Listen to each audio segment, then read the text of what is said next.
Noi ci siamo accorti nel momento in cui il governo ha introdotto il super bonus del 110%,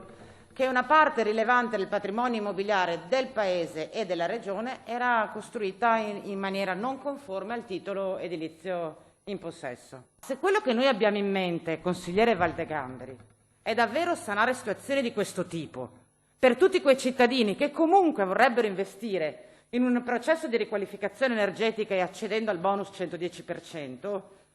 se fossimo in buona fede e fosse davvero questa la preoccupazione che avremmo, non dovremmo fare niente,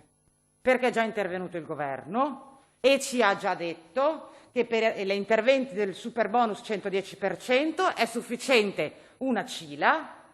e che non serve la dichiarazione di stato legittimo dell'edificio, perché basta riportare nella pratica il numero della pratica di agibilità. Quindi io senza questa porcheria posso già fare il 110% anche se ho un edificio precedente il 77%. Allora io vi chiedo onestà quando approvate questo articolo, che è già stato dichiarato incostituzionale. Ditecelo che volete fare un condono,